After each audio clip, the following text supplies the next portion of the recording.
Alexa, how long's left on the timer? Oh. I apologise if anybody had one of those devices at home.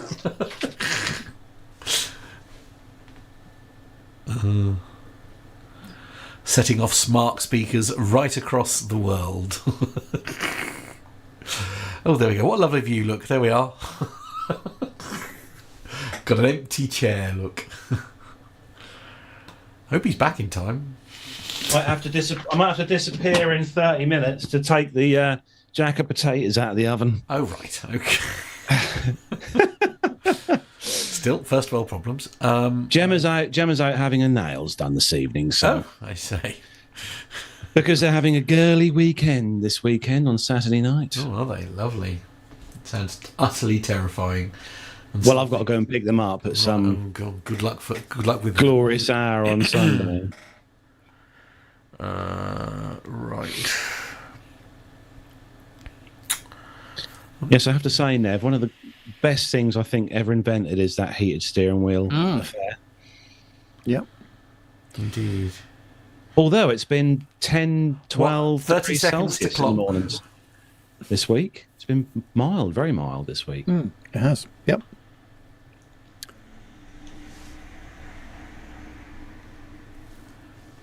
And 15.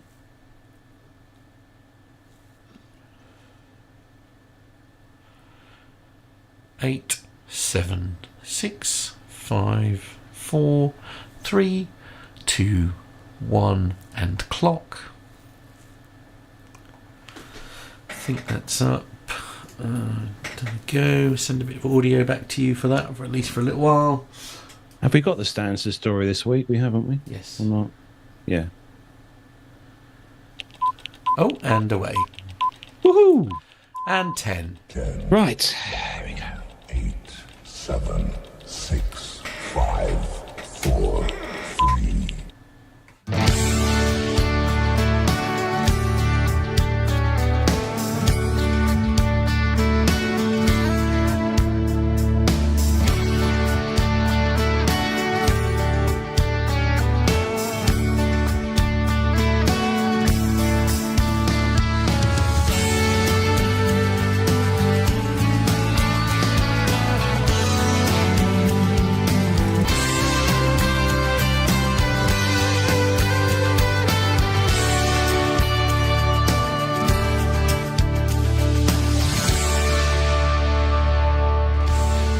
Well, hello and welcome to episode 525 of the Plain Talking UK podcast. I'm Carlos, and in this week's show, we've got Stansted updates, some sad aircraft retirements, some good news from Cardiff, and we venture into the brave new world of immersive flight training. In the military this week, we have a bevy of lovely aircraft from a Harrier in North Carolina, a G6000 in Wichita, and a Super Tucano in Florida. And joining me over in the PTUK Global Operations Centre, or Master of the Airwaves, is keeping us all on air. It's the one and only Matt Smith.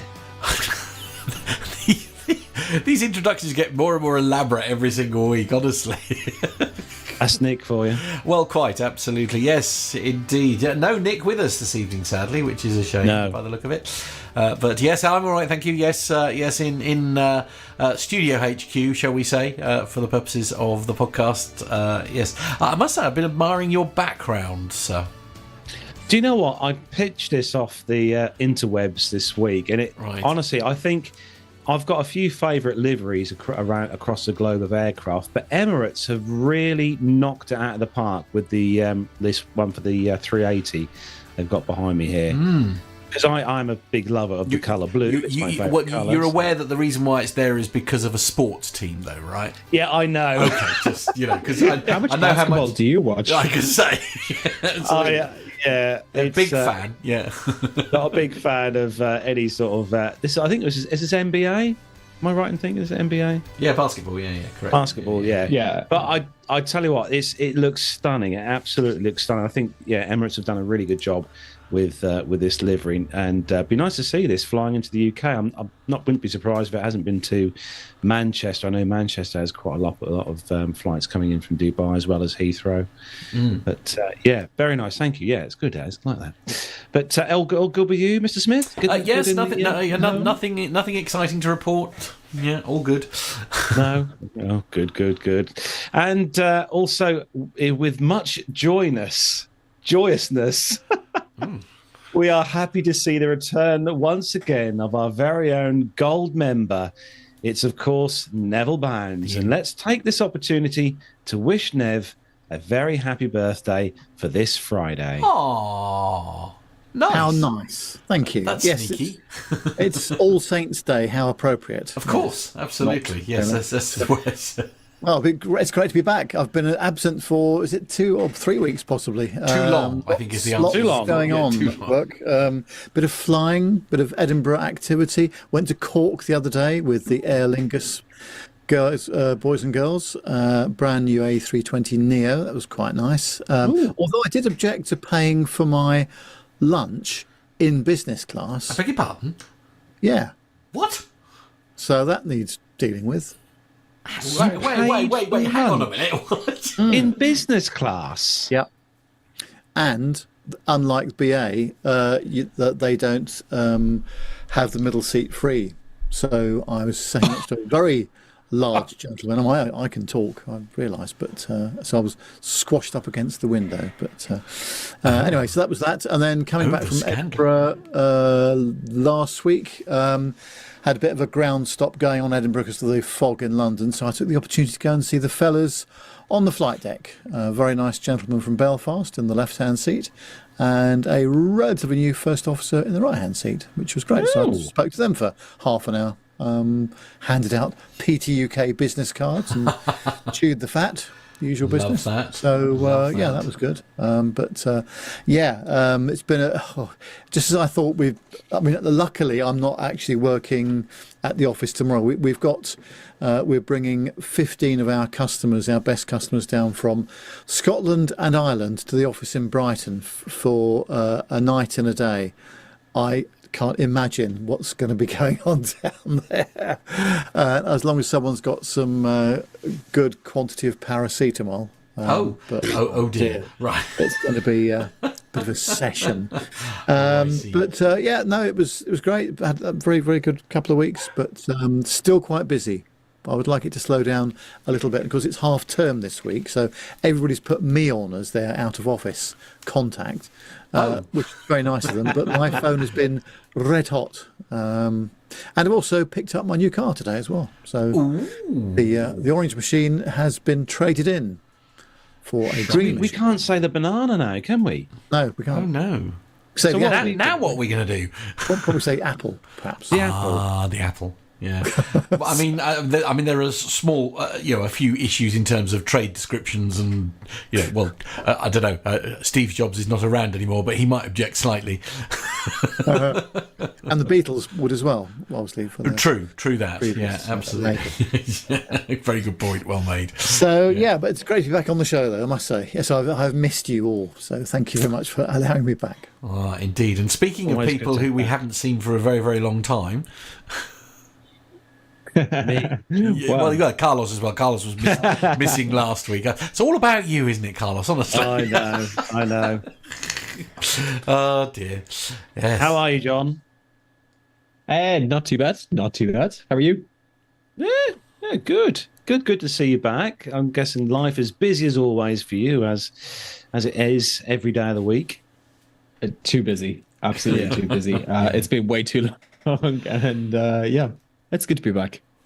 Excellent. Well, we've got tons to get through on the show. We've got our Caption This Just for Fun pick of the week this week, which if you've seen our social medias on Facebook, you've seen the picture this week, which has sparked quite some interest, I will say.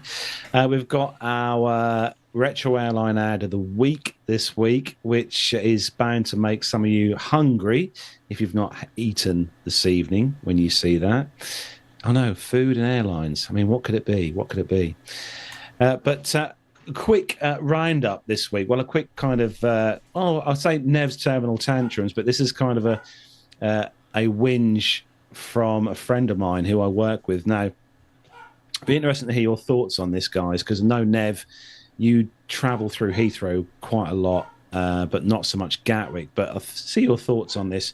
So a good friend of mine who I work with called Paul was traveling to Madeira last month, and he flew from Gatwick. He flew with EasyJet out of Gatwick to Madeira, traveling to the terminal car park in heavy rain and darkness because he was there early hours of the morning. He took the wrong lane to heading to the car park, and didn't stop but drove through the pick up and drop off lane. He was literally in and out of the lane, didn't stop, came out the other end, drove round, found the correct lane for the car park, and parked the car, went away and had his holiday. And a few weeks after his return was greeted on his doormat by a fine for £60. Now, for our US listeners, that's around about $78, because he was in the drop-off and collect lane instead of the other lane to go into the car park. So work that out, it's around £1 a second he was charged for being in that lane. Now, as I've put myself here in the notes here, I understand that see the need for fines in certain areas, especially if you're parked in a place where you shouldn't be parking.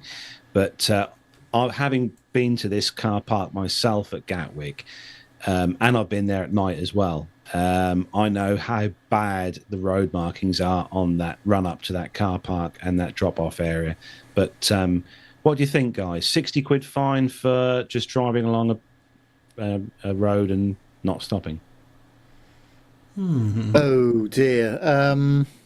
I suppose I would say that I would agree with you in that the signage, when it's chucking it down with rain and it's dark, it's actually quite difficult. And if you think about it, when you approach airports, Heathrow and Gatwick in particular, but others as well, the amount of signage you get, the amount of stuff you have to process, whilst trying to work out which lane to be in and all the rest of it. There's quite a lot going on there, and it's easy to get in the wrong lane. I definitely think it's worth an appeal if he hasn't done so already.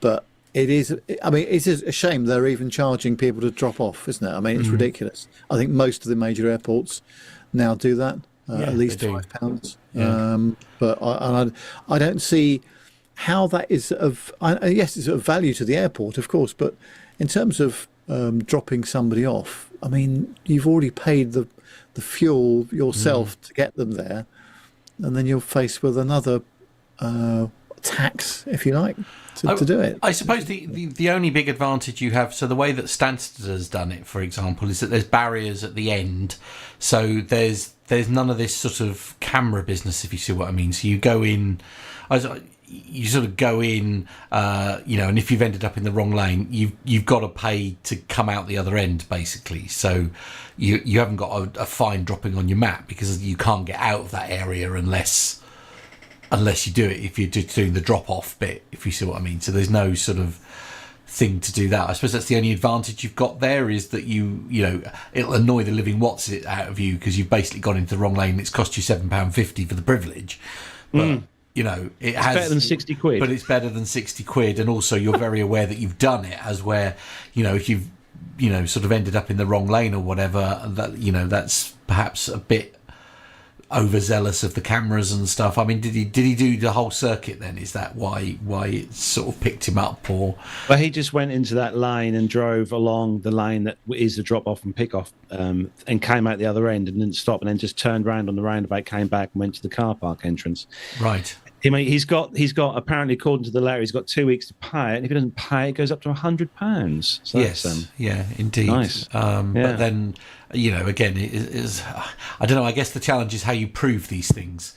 The very fact that you didn't stop. I suppose you could have done a drive-by, as it were, and sort of like open the door, throw them out, and be gone in a few seconds. But with a bit of luck, the amount of time would indicate that it was, sort of a very unintentional sort of thing. But then, I suppose you've got to prove that the signage is inadequate, haven't you, in order to sort of appeal stuff like that. So who knows? And also, my experience of these things, anecdotally, it's not happened to me, but the appeals process seems very long and drawn out.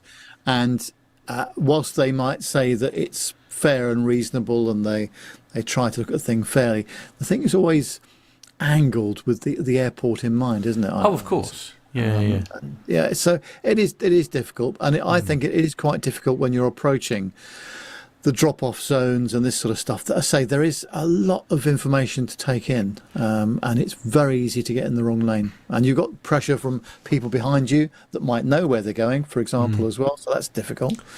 But indeed. Now, Darren's alluded to the story that we covered last week, actually, is at a New Zealand airport, you're now allowed only 3 minutes to hug goodbye. If required, you must go to the car park. Yes, there's a story we covered last week, actually. Dirk S is saying, I don't get it. Why £60? Is that a fine or a charge? Good point. I would say it's a penalty charge, perhaps, is how they would normally bill it. Now, interestingly enough, I would say, so John, if I can sort of bring you in on this one, because I suppose, I mean, you visit an awful lot of airports, like as part of your day to day. I mean, is it sort of fairly commonplace, this whole sort of, it seems to be very commonplace here in the UK, where you sort of zoom in and, you have to pay, you pay an exorbitant amount of money for the convenience of dropping people off outside the front of the airport. But I mean, is it across the board? Is it worldwide, essentially? It is worldwide, but then you've got to realize that not everywhere in the world has the same social systems in place. So there's not a huge amount of people going in just cars and that sort of thing. Public transport is a lot more prevalent in various different countries around the world. So some systems are already set up to use public transport and to have most people come to the airport in public transport, and it kind of negates the need for the charge, because really they're charging it because there's so many people coming in and they can make a profit off this. If you only have 5% of your passengers coming in with cars, it's not really worth their while. No, true. I will say that it is more common that taxis be charged huge amounts of money to pick up and drop off from airports, and there's a lot of kind of Uber-like companies that are trying to flirt with the rules a little bit, trying to pick up in kind of less conspicuous places. So you might have to trek a little bit from the airport arrivals to get to an Uber or to get to a Bolt or whatever company that is providing those services. But I think that in Britain especially, people are very attached to their cars.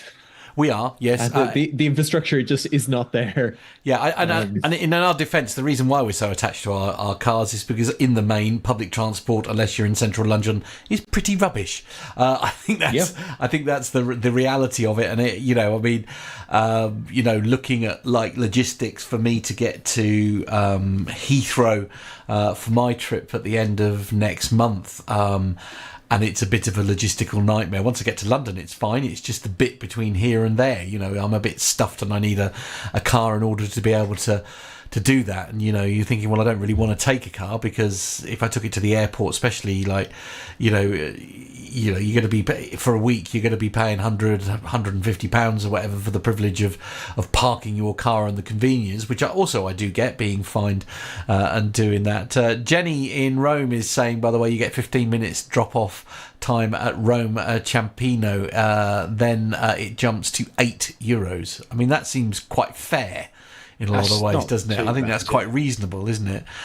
John Jester is saying a quick hello from 18F on AA1981. I'm on the way home from Phoenix. Oh, get you. Oh, John. Hello, John. It's all right for some, isn't it?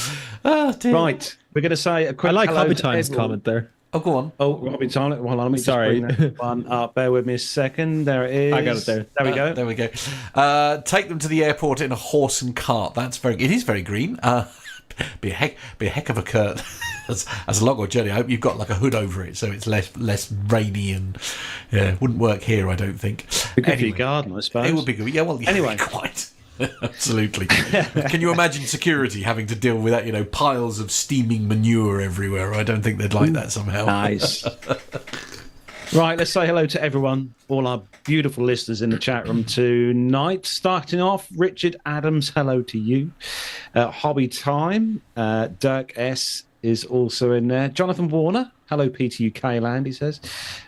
We've got Tanya W, hello Tanya, lovely to see you as well. Let me scroll on. Masha, hello Masha, great to see you in the chat room. Colin McCullum, hello to you, Colin. I feel that's like a new name. Yes, absolutely. Yeah, Colin McCullum. Good to see you in the chat room.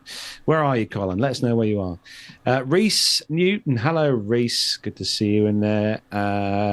Jenny, our lovely Jenny in Rome, has joined us obviously in there as well. Good to see you, Jenny.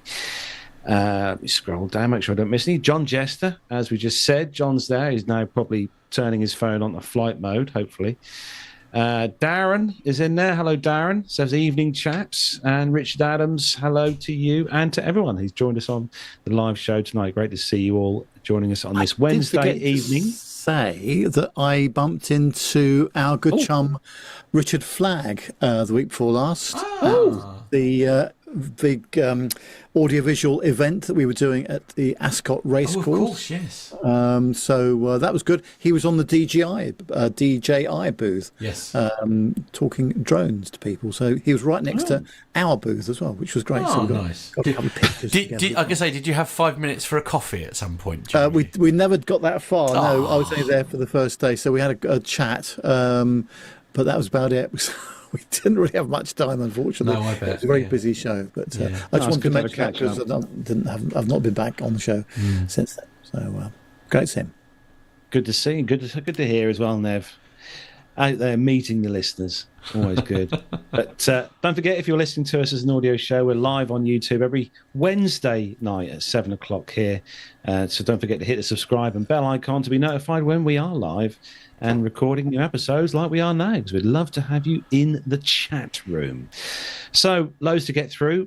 Let's do some commercial news if all the team are ready. Yes. Oh, yes. The captain has turned on the seatbelt light. Please take your seats and fasten your seatbelts.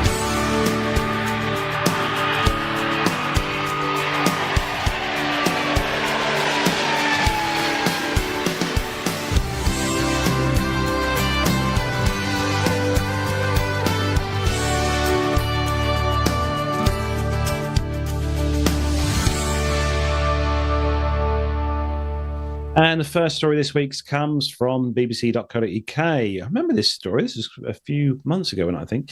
A report by the Air Accidents Investigation Branch, the AAIB, has confirmed that a catastrophic failure of a nose wheel bearing caused a TUI flight to veer off the runway at Leeds Bradford Airport last October. The aircraft arrived from Corfu, landed during Storm Babbitt, and despite efforts to correct the deviation, the plane left the runway, coming to a stop in muddy ground, sustaining minor damage. All 6 crew members and 195 passengers were unharmed, and emergency services safely evacuated everyone. The investigation found the bearing likely failed during the plane's rollout at Leeds Bradford Airport. The resultant juddering had been unexpected and the crew were uncertain as to its impact, the report said. The AIOB found there was no mechanical impediment to the use of the additional rudder and braking to prevent the plane leaving the runway. The airport reopened the next day and TUI apologised to affected passengers. So the picture's on the screen there. I remember this one. I forgot it was that long ago, October last year. But a nose wheel bearing, Nev. I suspect that's quite a lot larger than a wheel bearing on a car, I imagine. Made a bit of a mess of the outskirts of the runway there. Yes. And of course, it's all, well, the runway must have been closed for quite a long time to rescue the aircraft. Substantial, I think, is the word. Lots of diversions and delays ensued. But and I assume the Leeds airport is a fairly busy airport. Yeah, it is. It's a very big holiday airport. It's also the highest airport in the United Kingdom as well. Did you know that? Yeah, it was. I don't know what sort of speed this happened at. In the lower speed regime, I think, from what I understood. But anyway, everyone's okay. That's the main thing. Yeah, bit of a mess, isn't it? Yeah, I was going to say it's going to take a few pressure washers to clear that that runway. That is one big carcher to do that, isn't it? That is a heck of a unit, isn't it? Yeah, absolutely. Yeah. Do you know the sad thing is though? I know Carlos would quite happly pay them to go and do that without question. That would be an awesome job. Indeed. Yeah. But leave the aircraft to still take off and land. That's fine. Right. Okay. Yeah. Fair enough. It's. Forgive my naivety here, and I'm going to throw this one at John here. How do they clean? You know, do they have like a big car wash that they put planes through? You know, the equivalent thereof. Not quite. It's a bit more manual labor. Really? Yeah.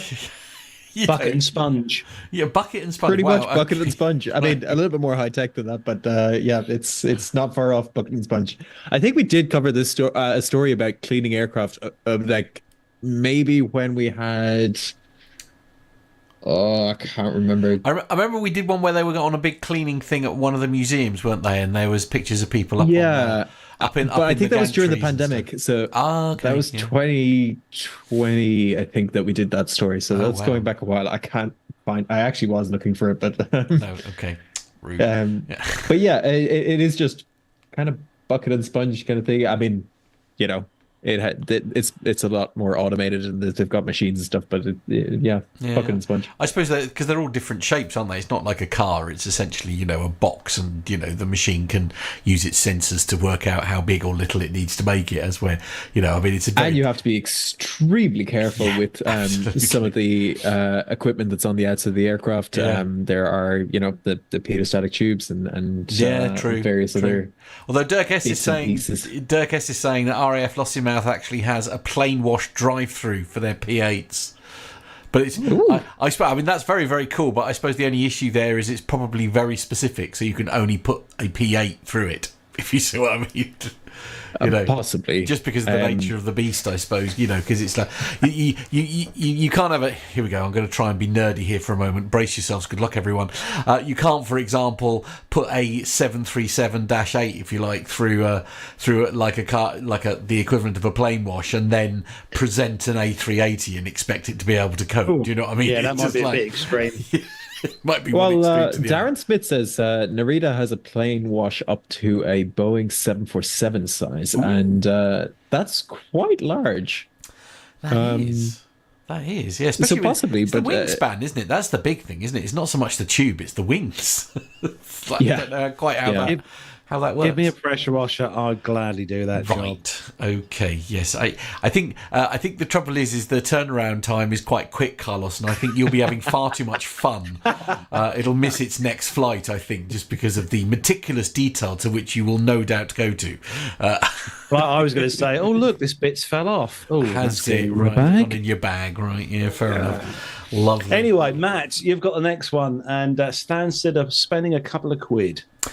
Yes, indeed. We'd sort of all convinced ourselves that we'd followed, that we'd sort of covered this story in some form. I think we had anyway, but more news available on this one. Several sources on this: aeronewsglobal.com, Media Centre, Stansted, also the government website as well. And basically a quick update: London Stansted Airport unveils £1.1 billion worth of investment programme. London Stansted has announced a £1.1 billion investment programme over 5 years, centred on a £600 million terminal extension to improve passenger experience and expand capacity.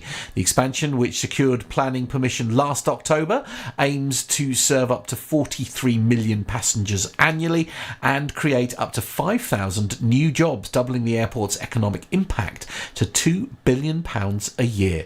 The development includes a larger security hall, 14.3 megawatts on-site solar farm.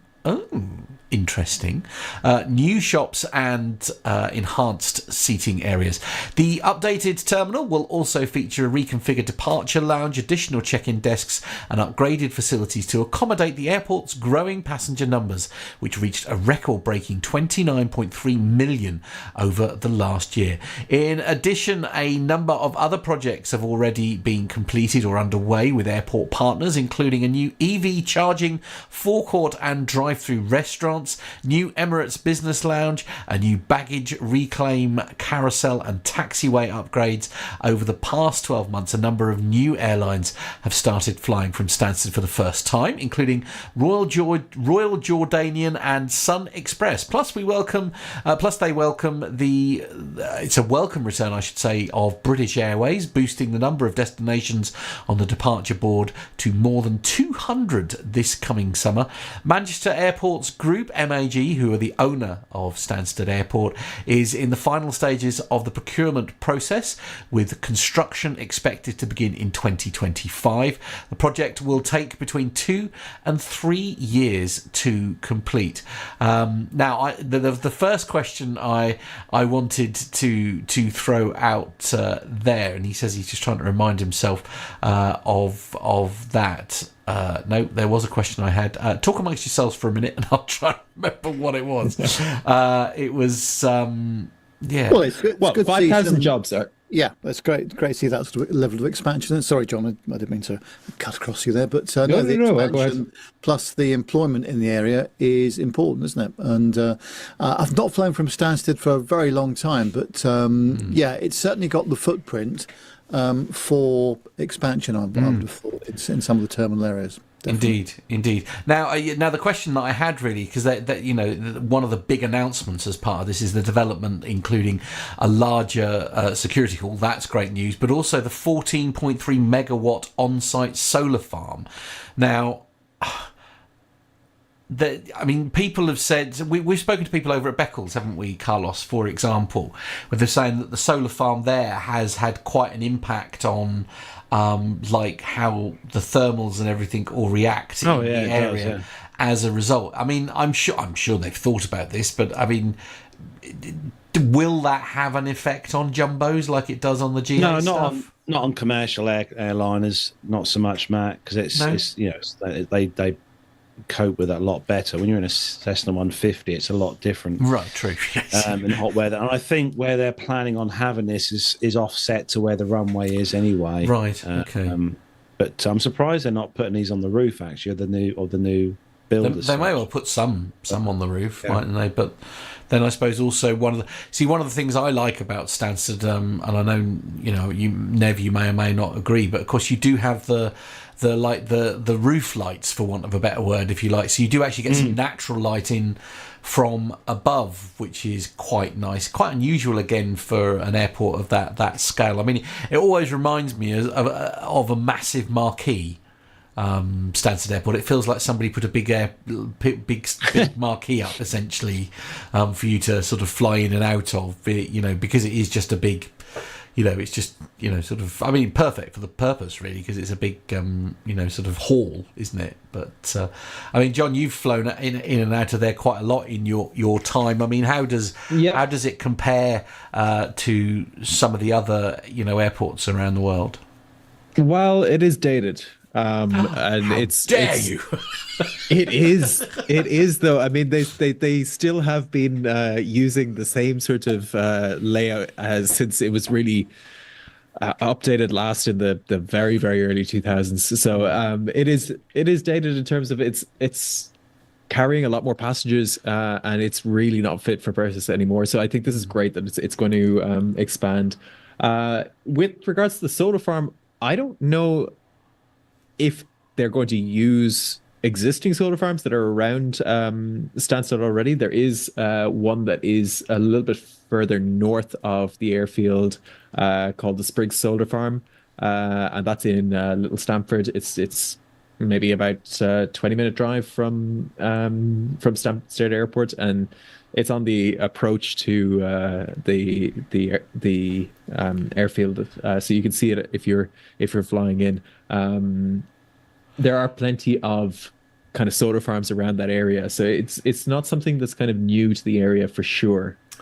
See, I'm looking at a picture of the roof, if you like, which I've just popped up on the YouTube feed there, and you think you could still put like some panels round those, round the skylight elements to it, so you could still have all the light come in and also lots of like solar as well. Because I mean, that's a heck of a space that could be easily utilised for capturing, electricity essentially.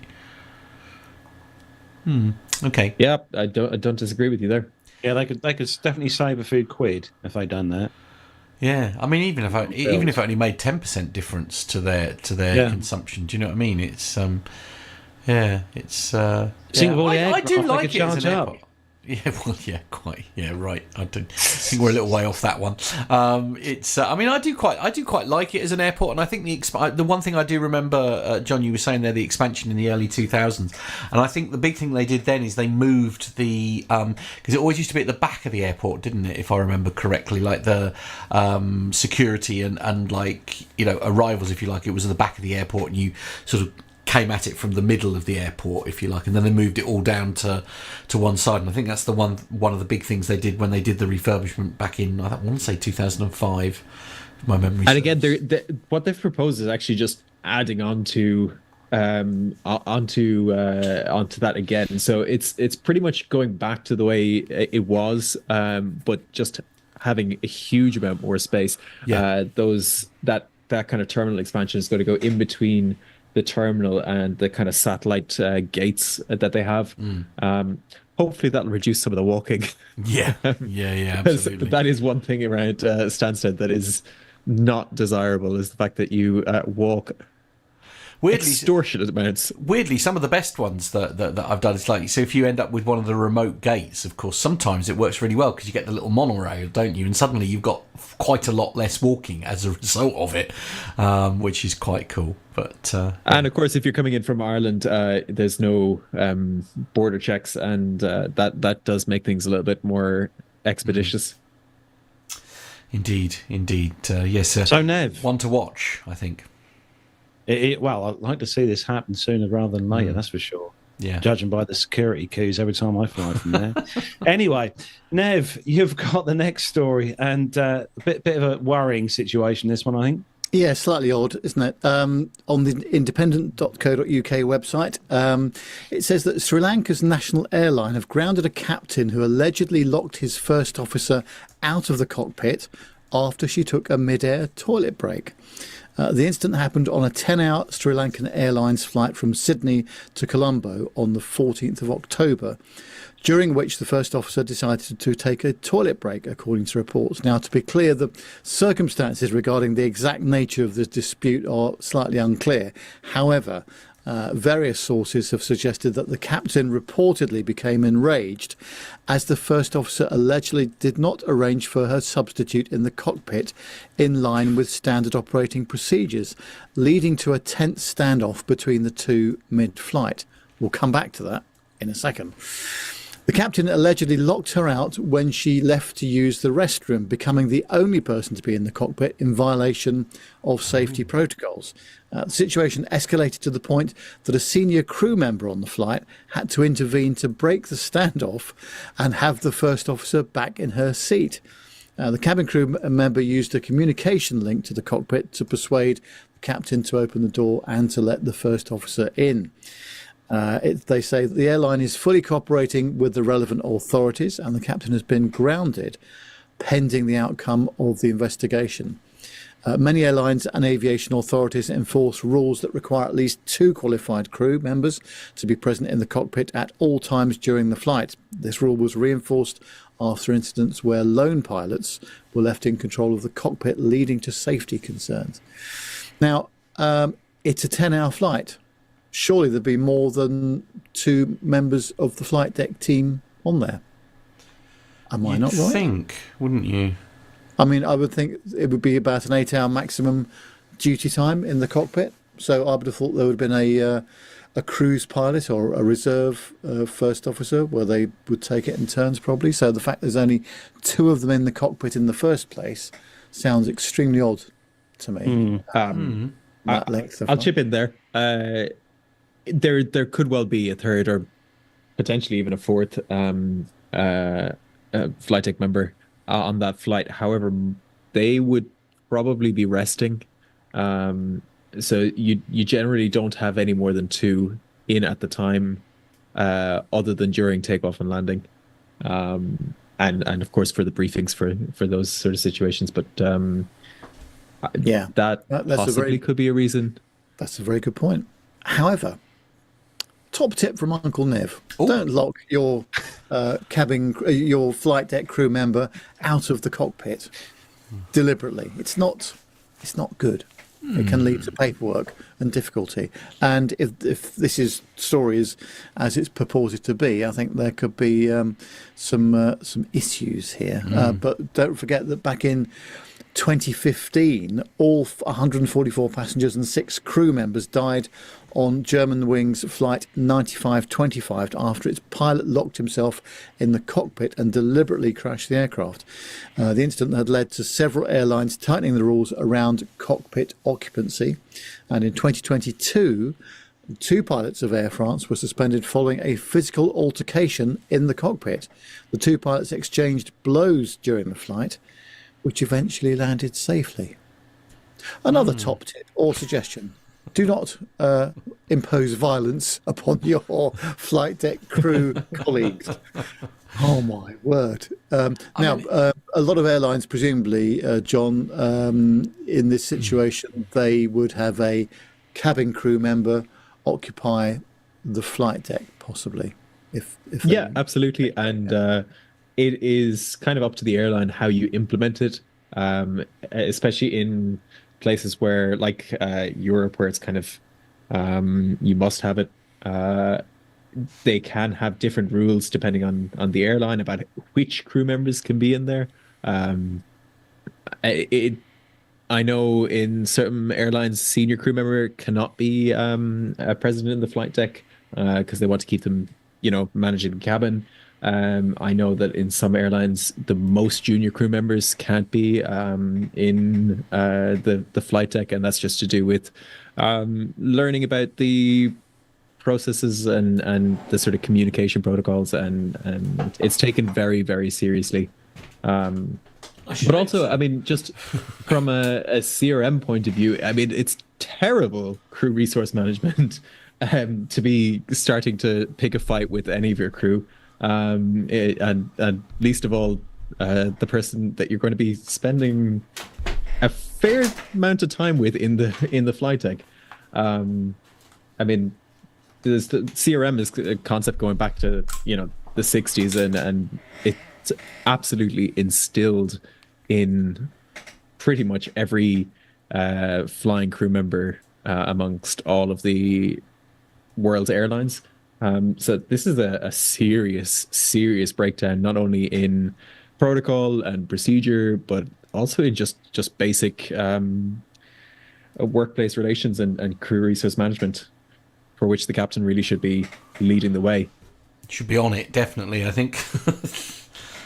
Yeah, it's not a good look, is it? However you dress it up, it's just simply not a good look. I think HR might want to have a word. Yes, I think there'll be a little conversation about that, won't there? Almost certainly. Yeah, funny one, isn't it? Well, I'm saying funny. It's not funny. It's very, very serious, in fact. But yeah. Very strange. Anyway, it'll all come out in the wash. Next up, this is from aeronewsglobal.com. And Delta Airlines has revealed a new cabin interior design set to enhance passenger comfort and reflect modern tastes. The redesign, debuting on domestic Boeing 757s this fall and on international A350s in 2025, features updated seating with memory foam. Nice. Fancy. Memory foam ambient lighting tailored to each flight phase. Well, we've seen that before on many different Boeing aircraft. A refreshed colour scheme, and the airline aims to create a cohesive experience across its fleet with these thoughtful design elements. The transformation is part of Delta's ongoing efforts to elevate customer experience as it approaches its centennial anniversary. The redesign prioritizes comfort and utility, and integrating feedback from passengers to meet evolving expectations. Delta's cabin overhaul includes premium upgrades such as breathable fabrics in Delta One and memory foam seating, as we said, in all classes, along with advanced lighting, as we said, to aid relaxation.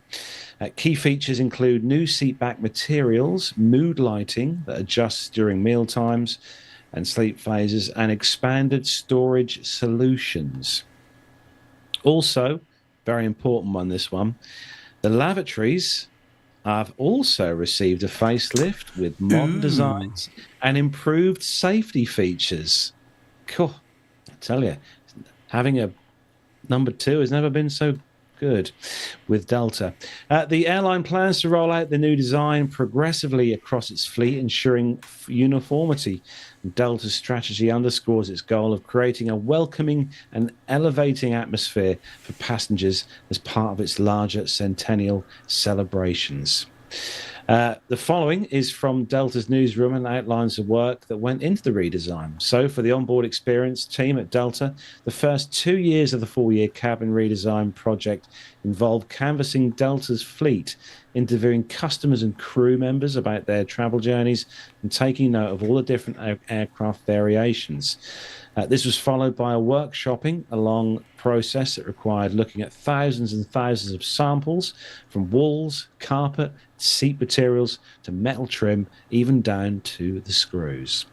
Projects that involve changing cabin interiors, especially one as large as total cabin redesigns, take an army of Delta people to execute, from multiple groups in tech ops involved to an engineering standpoint to global clean in-flight health and safety and sustainability and in-flight service, accessibility, and much more. Well, it sounds like we need to all fly on Delta going forward. I mean, well, I'm intrigued to see how comfortable these memory foam seats are going to be. I mean, it's comfortable in bed, I'm not going to lie. I've misunderstood the story. I thought the memory foam was in the toilet. I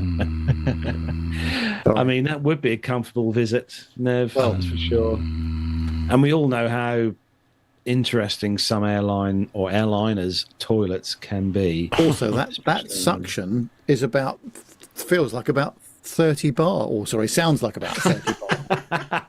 That goes on. I don't know what the exact pressure is, but significant, I think, is the word you're looking for. Yes, absolutely. Yeah, indeed. Did you get a chance to sample the toilet area on the A220, Nev, that you flew on? I've never flown on an A220. Was it? No, was it? Which was the one you went over to? Cork. You mean Cork? That was an A320 Neo. The 20 Neo. Very new one. And their toilet design is very slightly different to the BA ones. A bit more room to swing the cat, as they say. But yes, it was nice and clean. And it did have the new aircraft smell also, which was nice. Oh, nice. But no, I've yet to fly on a 220. Would like to do that soon. Yeah. Right. Cozy is the word for those A220 toilets. Very cozy. I was going to say, I should have asked Gemma about the Embraer that she flew back from Prague on, because that was the 175. The Embraer she flew back at KLM. They're closer to a wooden onesie than anything else. Gosh. Right, Nev. News on the baby bus. Yeah, this is a bit of a pity. I like the A318, and Tarom are going to retire its fleet by November. So that's the Romania's national carrier, and it's retiring its entire fleet of its A318 jets, leaving Air France as the world's only remaining operator of the baby bus. The airline's last 4 A318s have been sold to 3 top aviation services for scrapping and spare parts. Amongst them, only one active aircraft, registered as Yankee Romeo Alpha Sierra Alpha, continued operating daily flights to London Heathrow and Istanbul until October the 26th. The retirement also coincided with Tarom's withdrawal from its London Heathrow route, with Qatar Airways taking over the afternoon slots. The aircraft will also operate a handful of flights on these 3 routes: Bucharest to Cairo, Bucharest to Cluj-Napoca, and Bucharest to Prague. In October, the airline provided just under 16,000 seats with its A318, which had a total of 120 in a single class layout. The last flight was from Istanbul to Bucharest on October the 26th, which departed at 23:40. With the retirement of the Romanian fleet of A318s, Air France becomes the final carrier in the world to operate this aircraft. In total, it has 6 active examples, but 12 have already been withdrawn. The planes primarily fly on the airline's domestic network from Paris Charles de Gaulle to places like Nice and Marseille, but occasionally operate on routes to Ljubljana and London Heathrow. I've seen the Air France at Heathrow quite a lot. So it's a shame to see them go, actually, isn't it? And of course, BA got rid of their 4 A318s that they operated from London City Airport via Shannon to New York to JFK. So that was a bit of a shame. That they were configured in an all business class layout, I think, with just 38 seats, I seem to remember. In those aircraft, but no, it's a real pity, isn't it? I like how this A318 looks, and the rudder size is enormous on this aircraft. I don't know if you're aware of it, but I think it's one of the largest rudders on the Airbus fleet, because it's obviously the fuselage is a lot smaller, and you need a greater rudder authority, as I understand it. But yeah, it makes it look enormous, doesn't it? So yeah. Yeah, shame. Wonder what they'll do, whether they'll just part these out, Nev. Yeah, because the other thing is with the A220 and the Embraer regional jets, there's not much need for this kind of jet, is there? There's plenty of other regional operators already using them. So, yeah, but a pity, nonetheless. I want to know, are the parts going to go to Air France, or are they going to go to some other aircraft type? Are they transferable between the 320 family, or maybe to the 220? I don't know the answer to that question, but if anyone does, let us know. Yes. Okay. Wouldn't be very good as a cargo aircraft, would it, though? Probably not. No. No. Yeah, really good business jet, though, wouldn't it?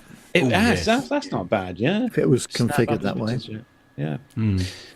So from one aircraft that could be good as a business jet to one that has been made into a business jet for a certain... Although why anybody would want to, goodness only knows. This is upsetting news. This is. It's not. No, I don't agree. I think it's great news. Cannot wait. Do you want me to take this, Matt? No. Fine. No, I'll take it. Right. Go on then. Airliners Live is the source that this comes from, and the headline is, so it's a Jet2 story, and the headline is Jet2 retires iconic Boeing 757 fleet. Excellent news. Jet2 is marking the end of an era. Hopefully all other airlines, by the way, will also follow suit and come to their senses. Jet2 is marking the end of an era as the airline retires its last remaining Boeing 757 aircraft. A fleet admired by many, not me, for their distinctive looks, powerful performance and smooth flights. And then in green, it's got written here, hey, Matt, yes, no. The retirement schedule shared by Ringway Reports on Instagram details the final passenger flights and subsequent departures of these classic jets, yes, because they're old and need to be thrown in the bin, from Manchester Airport, where the fleet has been based for many years. Jet2's Boeing 757s, many of which are over 30 years old, have been the staple of the airline's operations, flying daily to popular destinations such as the Canary Islands, Greece, France, the Balearic Islands, mainland Spain, Turkey, and even ski resorts like Geneva. Since when was Geneva a skiing resort? Oh, there's a bit of snow there. Right, okay. These aircraft have served Jet2's passenger numbers reliably and efficiently, earning a reputation among aviation enthusiasts for their strong performance and the unique, powerful sound of their engines. It's a very posh way of saying very noisy. As part of Jet2's modernisation strategy, the ageing 757s are being phased out and replaced with a more fuel-efficient Airbus A321neo. Yes, that's what we like to hear. The first of these new aircraft, registered as Golf Sierra Uniform November Bravo, arrived in April 2023, and many more have joined the fleet since. The A321neo promises lower emissions and greater efficiency, but for many it will be hard to replace the charm of the beloved 757. I could not disagree more. The retirement schedule for Jet2's Boeing 757s is as follows. This is all from Manchester Airport, by the way. So we've got Golf Lima Sierra Alpha Charlie will have its last passenger flight on November the 3rd, followed by a departure to St Athan Airport at 9 a.m. on November the 4th. Golf Lima Sierra Alpha Juliet will also conclude its passenger service on the 3rd of November, departing DGX at 9 a.m. on November the 6th. Golf Lima Sierra Alpha November will operate its final passenger flight on November the 9th, with a departure set for 9 a.m. on November the 11th. Golf Lima Sierra Alpha Kilo is scheduled to retire from the passenger service on the 28th of December. Golf Lima Sierra Alpha Indigo, notably the oldest 757 in Europe at 37 years old, will take its last flight on the 4th of January. And Golf Lima Sierra Alpha Echo will conclude its service on January the 5th. My birthday, I'll await the barrage of generous gifts, says Nick. Although the sun is setting on Jet2's Boeing 757 era, their legacy will be remembered fondly by many, not me. For plane spotters and frequent flyers, they weren't just aircraft, they were icons of style, performance and reliability, now making way for a new chapter in Jet2's fleet evolution. All retirement flights are set to depart from Manchester Airport, and fans of these aircraft will surely take the opportunity to catch one last glimpse before they head off to Kemble Cotswold Airport. We know who's based over there, don't we? Where their long journeys will come to an end. There we go. Yes. And lots of plane tags, no doubt, to look forward to as a result. You know, it's safe to say when you're watching the airliners live stream with the guys up there at Manchester, and Jet2, the 75s, obviously flying out of there frequently. Whenever these aircraft fly out, the 75s fly out, the stream goes mental on their YouTube page, and everyone just wants them to shut up so they can hear those RB211s, going full power on takeoff, because it is quite a distinctive noise, isn't it, Nev? Oh yeah, with those RB211s. Seriously, overpowered aircraft that, but those RB211s are just sublime, aren't they? Yeah, but I think they're gonna, from what I've heard, they are gonna part one of these at a certain company that we've had on the show before, and make them into various bits and pieces. And I can probably pretty much definitely guarantee that they will sell out of what they're going to take off this aircraft fast on their website. So, and I shall be in the queue. Yeah. Definitely. I will say this: JetBlue are retiring their 757, but we have just read out a story about Delta renewing their interiors on the 757. So they're probably not going to go too far, very long. You're still going to be able to fly on them. And Matt, your experience on the 757 is based on one experience, am I right? In my defence, it was the same coming home as well. Yeah. It's not a great sample size, though, is it? How very dare you? Do you not know who I am? Come on. It's just it's a bit like it's the nearest I'm ever going to get to a Nev terminal tantrum at the end of the day. It was just like, no, as a result of these two experiences, I think that 757s are rubbish and should be in the bin. Simple as that. Terrible thoughts, that is. And another update has just come in from Darren Smith, and thank you very much, Darren, for correcting us. Why am I slightly scared? Well, no, it's not. No, it's regarding the A318 story that we did for Story 5. Darren says the update is that Tarom have put back their A318 retirement until November 22nd due to fleet issues. Okay. So the replacement's not ready, basically. Yeah, I think that's a better way to put it. But yeah, thank you, Darren, for keeping us on our toes. Okay. And also thank you for just pointing out that BA have had just 2 A318s, not 4, as I said. As all the politicians would say, I misspoke.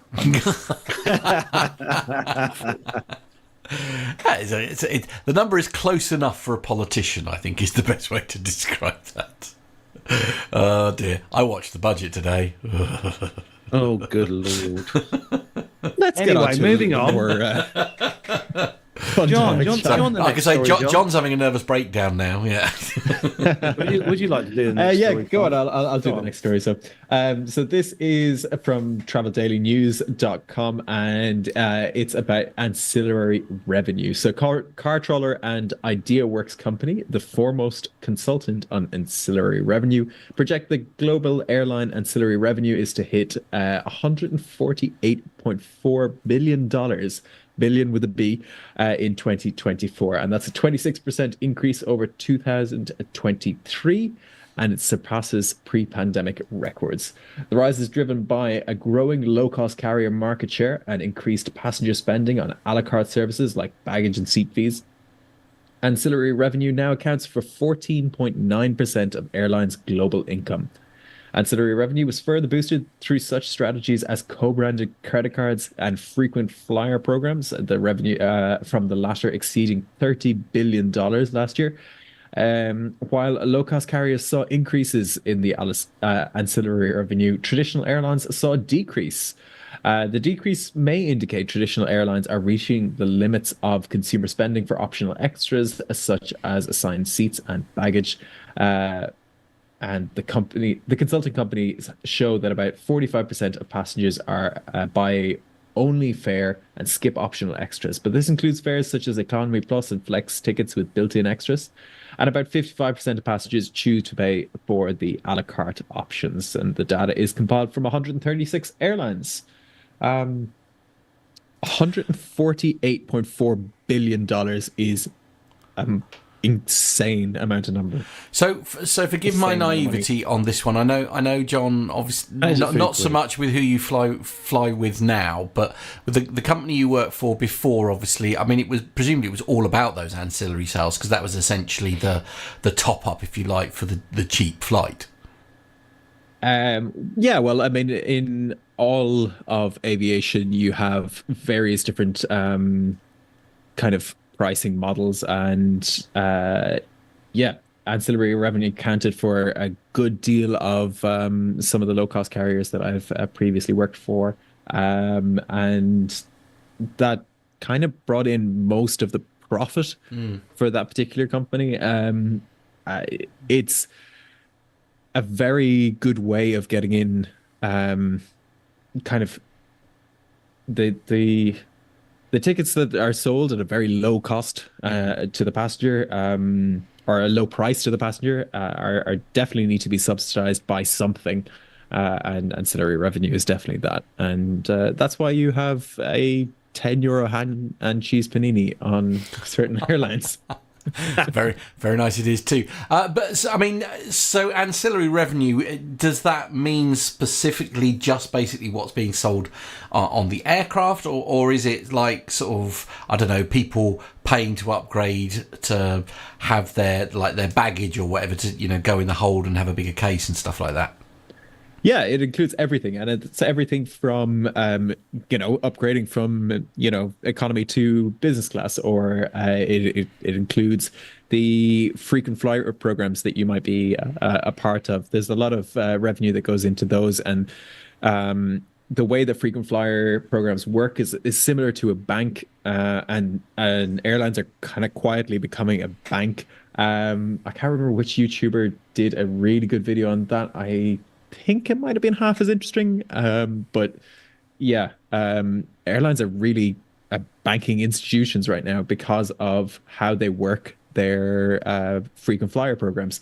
Their points are similar to currency, and yeah, I'm not going to turn this into an economics lesson because I don't really know enough about it, but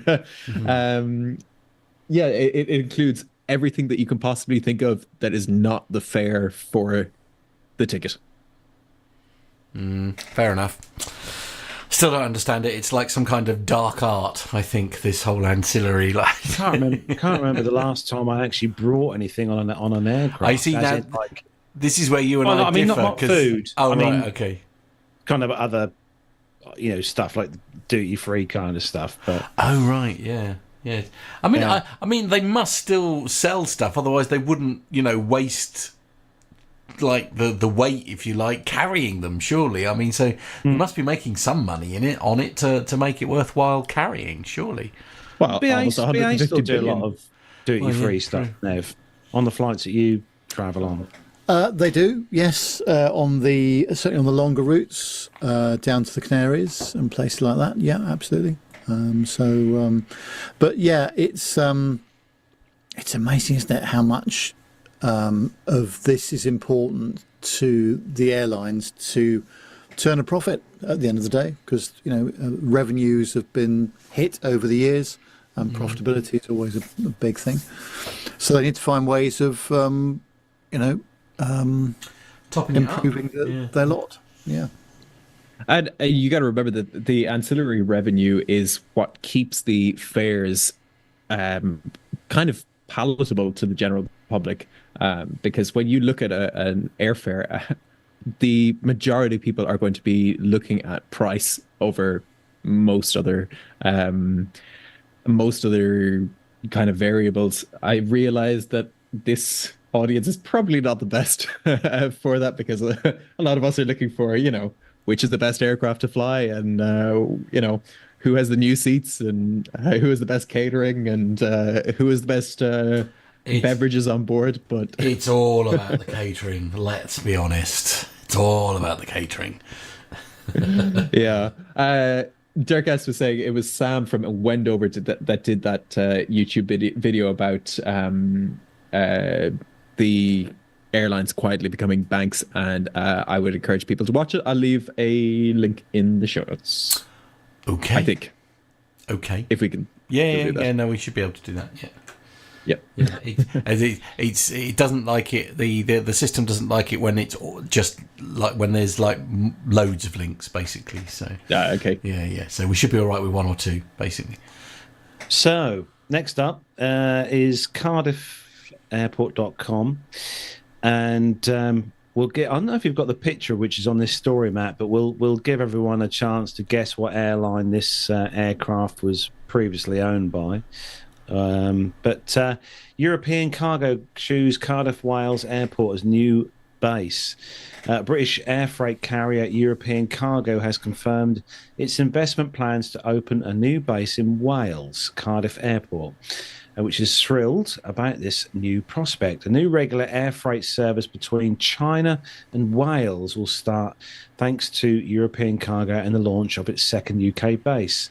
The new base launches on the 16th of October, which was this month, and there will be initially 3 weekly flights, building to 4, with the ambition of its frequency increasing in the future. The base will be operating with dedicated large Airbus aircraft, namely the A340. Points for anyone who can guess what airline this was previously owned by. Development helps to build on the national importance and economic value of Cardiff Airport to Wales, and recruitment is underway. The new operation, which will benefit the Welsh economy, is providing new opportunities for people living in Wales to work at Cardiff Airport. The business already facilitates more than 4,000 jobs in Wales by ensuring safe and secure airport operations at Cardiff and St Athens airports. This positive development grows cargo operations at Cardiff Airport as the business continues to diversify the use of the airport's estate. The airport has major advantages which helped European Cargo to choose to invest in Wales, namely the airport's facilities that regularly handle large aircraft movements, operating 24/7, 0 slot constraints, always an important one there, 230 acres of land for development, and easy access to the motorway network. Spencer Burns, CEO at Cardiff Wales Airport, said this is a fantastic and exciting opportunity for the airport and European Cargo. There is a huge demand for air freighters in the marketplace, and this investment in Wales is primarily down to the excellent facilities and teams we have at the airport, he said. We're committed to diversifying our business for the benefit of Wales, and we look forward to working with European Cargo to help make the new base a success. So Jason Holt, European's Cargo CEO, said we're delighted to announce this exciting development at Cardiff Airport as we continue to grow our business, expanding outwards from Bournemouth, as we see Wales as a fantastic place to invest. Cardiff Airport has many advantages, including the 24-hour operational facilities and easy road access, as we said, to the motorway network, and they look forward to working with the airport team. Now, did you guess, Nev, what airline that was previously used by? I would have to guess at the Virgin Atlantic with their A340-600. Yeah, very true, Nev. Congrats. Yeah, that was one of the. I think they took 2 or 3 of these on European Cargo to use as cargo freighters. So, yeah, it's a big business. Cargo is definitely a big business, and I know that Cardiff is a busy airport when it comes to that. A lot of stuff going from there to Europe, but that's. Heathrow, Nev, is such a as big a cargo sort of hub as what Stansted is. It's I know Stansted... difficult to quantify, really. There's various hubs for various things. So East Midlands Airport, for example, huge cargo hub for DHL. I can't remember if UPS operate out of there as well, but then you've got Amazon operating out of various different airports. Each airport has got different types of cargo, but of course this is an essential revenue generator for the airlines because people want stuff quickly, I think that the main thing is that they have shown over many years that they can, if you can do a good cargo operation and get the cost base sensible, then it's a really effective method of transporting stuff. Otherwise, you're into the 8 to 10 or 12 weeks on a ship somewhere. Now, if you're bringing parts in from China, for example, for automotive and this kind of thing, that's probably okay because you can build that into the production schedule. But a lot of these things need to be shipped quicker than that. So this is a great way of doing it, clearly. And there's, cargo operations have always been a big part of any airport. So, Nev, this next story, I think, has been tailor-made, especially for you, being the Apple person that you are. Yes, I'm delighted to present it as well. Shame we haven't got Andy on the show, actually, because he gave it would have been nice to have had his perspective on it. But this is from aeronewsglobal.com, and it says that global aviation training leader CAE has become the first to develop an immersive pilot training app for Apple Vision Pro. CAE's Apple Vision Pro app, currently showcased at NBAA BACE in Las Vegas, could be a game changer for pilot training. Well, the app is currently being tested on the Bombardier Global's 7500 program and is scheduled to be rolled out in spring of 2025. By using spatial computing to bring true-to-life precision to flight deck interactions, the app will allow pilots to remotely complete training activities that are currently only available in training centres. As part of CAE's training ecosystem, the app will not only further increase the effectiveness and speed of training pilots safely, but will also enable pilots to train anytime from anywhere. This Apple Vision Pro app, developed by CAE, will allow pilots to familiarise themselves with the flight deck, practice critical procedures, and develop muscle memory for key functions from anywhere, said Emmanuel Levitt, who's CAE's Chief Technology and Product Officer. It will allow pilots to engage with realistic flight deck environments to further ensure that they are ready for their full flight simulator sessions and become even better prepared for any situation. In exploration mode, a pilot can touch a specific control and view a description of that control in context. In guided mode, the user is led to learn the various procedures of the aircraft, guiding the pilot to the next action required to learn the sequences.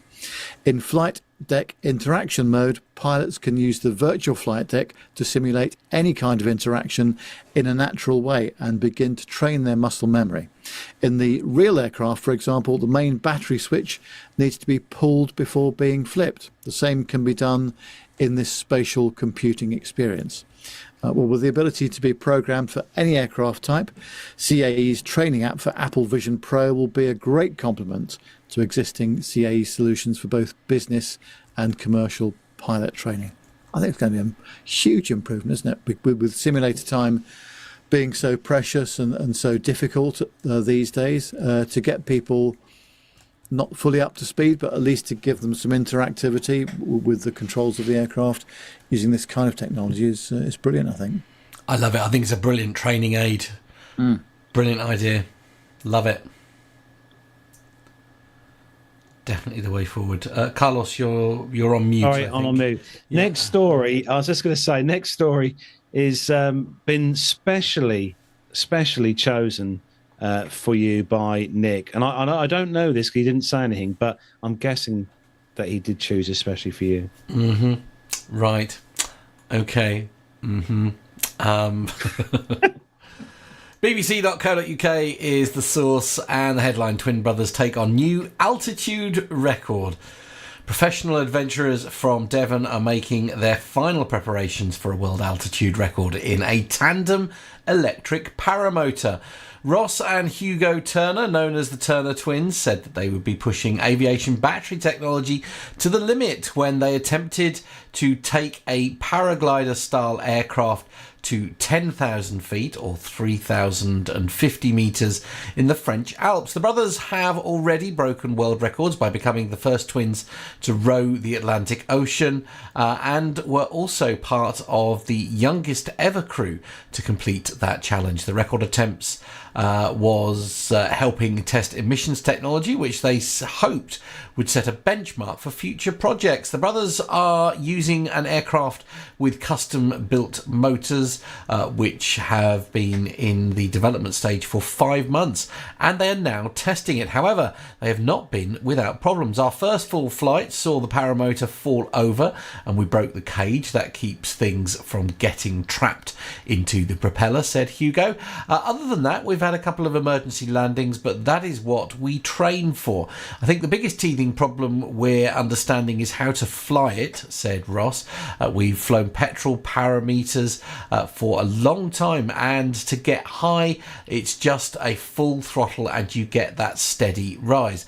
Whereas this, we have found that the battery gets hotter. The onboard computer thinks there's not a lot of power left or battery percentage left. As soon as we do a level flight after 1 minute time, it then cools down in the cooler air, and as you go up and you get more battery. So our flight isn't going to be straight up, it's going to be up, level, up, level. The electric paramotor has been built by British manufacturer Parajet. While practicing on Dartmoor, the twins said that they were well aware it could be very different at the French ski resort of Val d'Isère. The Alps is just 10 times bigger than flights over the moorland, with 3,000 or 4,000 meters. That's 9,800 or 13,000 feet, said Ross. There is going to be a lot of high altitude wind. There's going to be a lot of snow. There's also going to be some very small landing and taking off sites for us in the bottom of the valley. Ticking all the boxes, including trying to get certification for a world record from the FAI, the Fédération Aéronautique International, is also all part of the fun. The Turner twins said that they hoped to complete the challenge by the end of October, so we're just a couple of days away from that being completed, hopefully. So we'll see if we can find an update in time for next week's show. The interesting thing for me is everyone knows how batteries cope in cold weather. They don't. They just, I mean, car batteries, for one, you need a cold snap. You've got a slightly dodgy battery, and next time you go out to your car and you can't unlock it for a start. But yeah, I mean, these guys are up at 10,000 feet, and that is, I mean, it's not as cold as it is, at 14,000 feet plus, but it's still chilly up there, especially where these fresh, guys I think, is the word you're looking for. Fresh, but not only that, I wonder what the range is on this. How far can they go on a full charge? Not far, I suspect. You up for a bit of that, Nev? Fancy a bit of electric? No, mode? absolutely not. Okay. Sorry to be... don't sit on the fence, Nev. Come on. So blunt about it, but no, that would not be my thing at all. But I mean, top marks to these fellas for having a go. Yeah, definitely. I mean, there's a lot of risk. It's a popular pastime. Yeah. It's a popular pastime. There's a lot of people around our area here, Matt, where we live, and we met one guy, Rob. Do you remember Rob at the meetup at Beccles in the hangar there? Where the engineer Rob Goodrum, who works on the aircraft up there, he does this as well, but not a battery power. His one is a petrol powered one, but it's a popular pastime here for a lot of people around East Anglia. Well, it's a very different beast as well, isn't it? I mean, that's what they're saying in the story there. It's like, the petrol engine, it's very straightforward. It doesn't mind getting too hot. And it's just basically full power and up you go. And then once you've leveled off, you can then fiddle with the throttle. But, as you say, the battery technology, it's not as straightforward as that, is it? You've got to sort of, basically, if you go full pelt, full power, it just gets very hot and, the battery readings and stuff when everything does get super hot. But then it's the same issue in things like the electric cars as well, isn't it? They still need to, that's going to be the biggest challenge to overcome, is finding a way of managing that a lot better.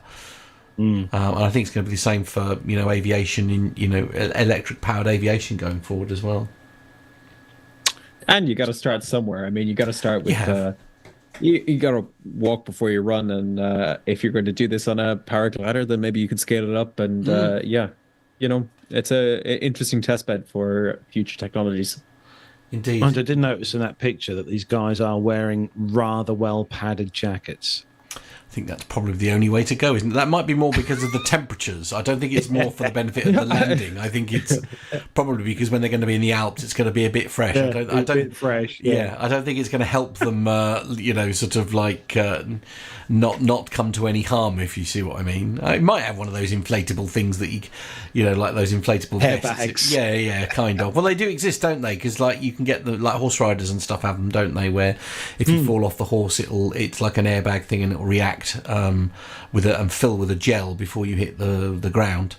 Yeah, good luck to anyway, them. As I say, if nothing else, some very interesting data, I have no doubt, will come out of this.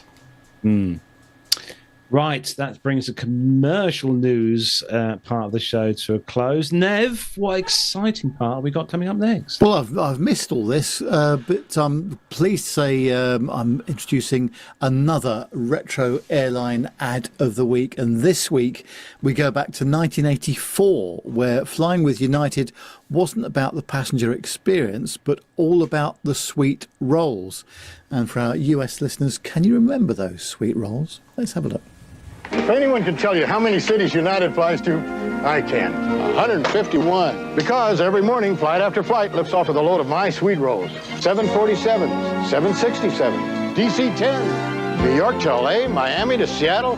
So many flights to so many cities with so many of my sweet rolls. So next time you're in the friendly skies, someone says, "My compliments to the sweet roll man," you'll know who they're talking about. You're not just flying, you're flying the friendly skies. Oh my. I wonder whether they still do those sweet rolls. Wow. Okay. I mean, have we got some US listeners in? I'm just checking to see whether we've got any US listeners in the chat room who may still fly with United regularly. If you are listening to the show as an audio podcast and you are a frequent user of United Airlines, we could ask Brian Coleman, couldn't we? Because he's the United man. Do they still do the sweet rolls? Goodness only knows. I mean, I'm guessing that guy doesn't bake them anymore. He probably retired a few years ago. Right. Okay. Retired into the ground. No, Nev. Oh, Nev. For the first time in Carlos's life, he was trying to be vaguely delicate, and then along you come. Oh, trod all over it. Oh my.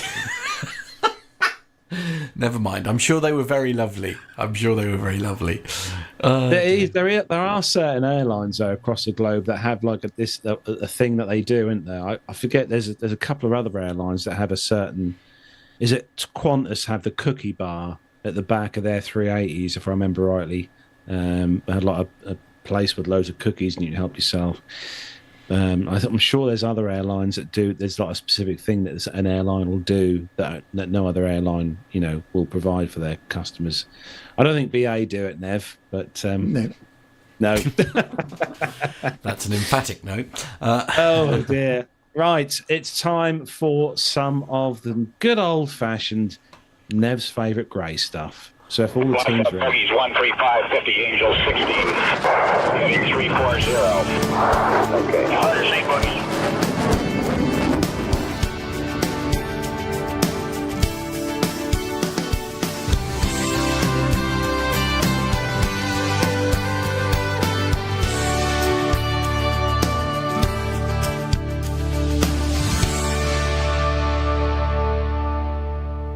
And first story kicking off in the military segment for this week, as he says, refreshing his notes, is coming to us from breakingdefense.com.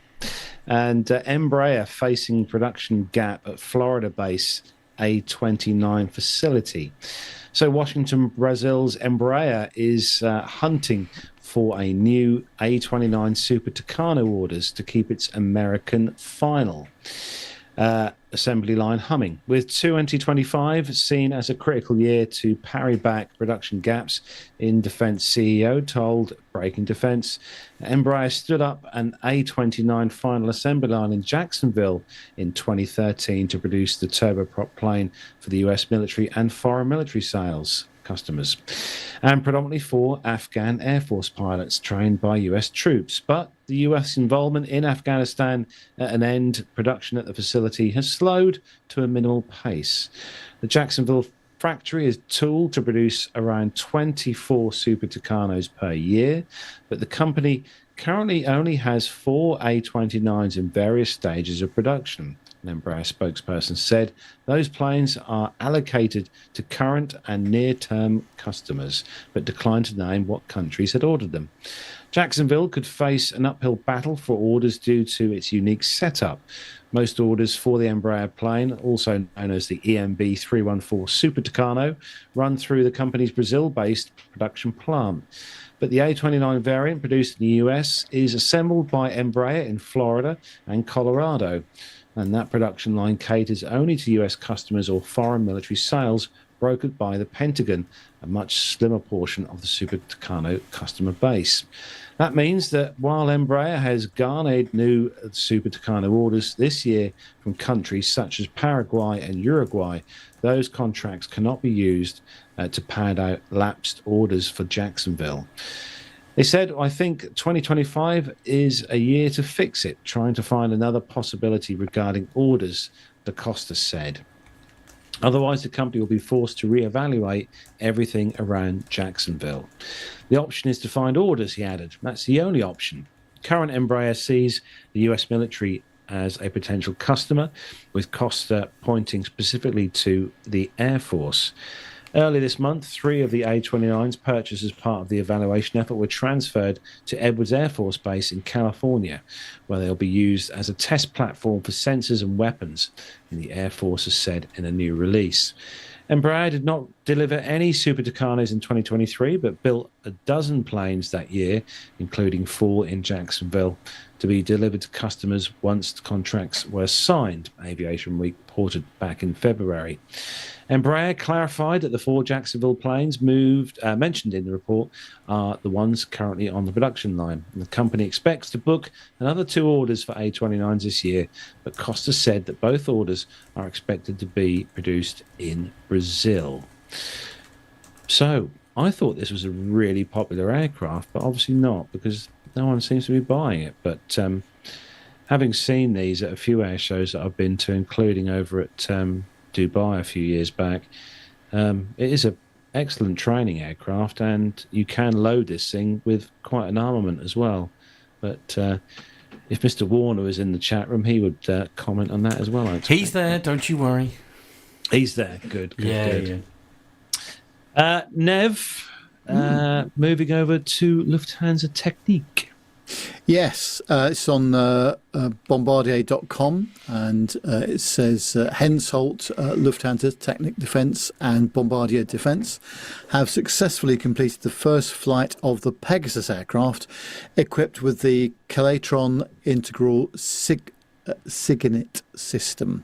The flight, conducted at Bombardier's Wichita facility, marks a key milestone in the programme aimed at delivering 3 modified Global 6000 jets to German armed forces for signal surveillance missions. Representatives from all partners gathered in Wichita to celebrate this achievement. In June 2021, Hensoldt was awarded the contract to supply an airborne system for electronic signals intelligence on board 3 global jets based at its Calatron integral system. Since that award, Hensoldt, Lufthansa Technik Defence and Bombardier have collaborated closely on a joint design activity.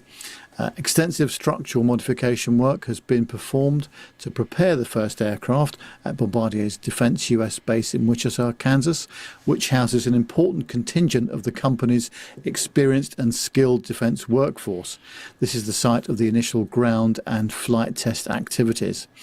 Upon completion of initial testing, each aircraft will be transferred to Lufthansa Technik's defence facilities in Hamburg for further integration work. The company is moreover responsible for the regulatory certification of Pegasus on the overall aircraft level.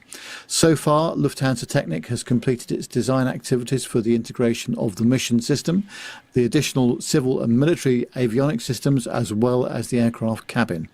The production process of interior parts has also started in order to ensure that the components' readiness for immediate installation when the aircraft arrives in Hamburg. Many small and medium-sized enterprises from all over Germany, Canada and the US are involved in the project as part of the supply chain for all companies bringing Pegasus to the finish line. Well, this comes off the back of what Armando was talking about last week, with smaller bizjet aircraft being used as a lower cost alternative for military missions. Lower running costs, longer range, fewer crew and better onboard tech means less necessity for a bigger aircraft. That's a very good point, actually. And as it says in the final paragraph, it's the supply chain that's important here. This is responsible for a lot of business to a lot of different companies, isn't it, around the world? We need those parts from China. Well, I think it's incredible that they're kind of repurposing these biz jets, and there was a story that was kind of floated earlier in the commercial segment of what we might do about biz jets being kind of in a boom at the moment, and I think that's kind of carried over into the military world as well. So, kind of an interesting kind of crossover. Yeah, I see what you mean. Now, Matt, you've got the last story, and this is interesting. And I will say, if they've got any bits left at the end of this, right? Always, yeah. Send some. Indeed. So the aviationist.com is the source on this one, and the headline reads: Fleet Readiness Centre East delivers final AV-8B Harrier to fleet as the US Marine Corps proceeds with its plan to retire all AV-8B plus Harrier 2 jets by 2026. Fleet Readiness Centre East, a naval aviation maintenance and repair depot under the Naval Air Systems Command, delivered the final Harrier to Marine Attack Squadron 223 at Marine Corps Air Station Cherry Point on the 26th of September this year. Based at Marine Corps Air Station Cherry Point in North Carolina, FRCE's mission is to support the operational readiness of various military aircraft, providing compensative maintenance, repair and overhaul services for US Navy and Marine Corps aviation assets. To honour the long relationship with the Harrier, FRCE held a commemorative gathering in its AV-8 hangar on the 20th of September, where Captain Randy Bertie, FRCE commanding officer, alongside leaders from the AV-8B Weapon Systems Program Office, recognised the extraordinary dedication and technical skill of the depot's Harrier team. Captain Bertie expressed his pride in the facility's 5-decade legacy supporting the Marine Corps and Allied Harrier squadrons, attributing the programme's success to the unwavering dedication of multiple generations of FRCE personnel. They have supported Harrier maintenance since 1973, beginning with the AV-8 A model and its F402 engine, and has played an integral role in extending the platform's operational life.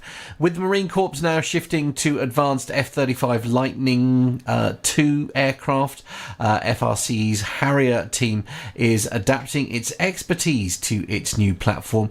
Many technicians who have devoted much of their careers to the Harrier are now facing this transition, including Mike Stewart, aircraft overhaul and repair supervisor, who has worked on AV-8s for 30 years. Stewart expressed a mix of nostalgia and optimism, noting that while the AV-8 has been his primary focus since his own days in the Marine Corps, he recognises the importance of evolving with the latest technology to ensure fleet readiness. The F-35 represents the next phase in capability, allowing us to continue to supporting the Marine Corps mission well into into the future. Mike Stewart, Aviation Overhaul and Repair Supervisor, stated. Jeff Broughton, Business Operations Specialist, added that the Harrier team has set a standard of efficiency, often completing depot level repairs faster than initial estimates. This track record of meeting and exceeding budgetary goals has strengthened FRC's standing as a trusted repair hub for the AV-8 community. As the AV-8 program officially concludes, Ike Retmer, who is the head of FRC's AV-8 and F-35 branches, reflected on the legacy of the Harrier, which he has supported for 30 years, from his time as a Marine Corps airframe mechanic to his leadership role today. Retmer described his mixed emotions as the Harrier rolled out of the hangar, but emphasised the pride and excitement he feels as FRC embraces its new role in the F-35 program, supporting the warfighter with cutting-edge capability. Now, a very large part of me is actually genuinely quite shocked and or surprised that the Harrier is still in service. I'd sort of, I guess, naively and foolishly assumed that they were just something we occasionally see, like at the odd air show. Do you know what I mean? Where they pop up and do their little silly dance and then off they go again. Yeah. You know. Well, the original Harrier, thing. Yeah. The original Harrier that me and you, Matt, have seen at Lowestoft that ended up going into the North Sea. That first flew in 1967, but this AV-8B that you've been talking about here on this story was first flown in 1981.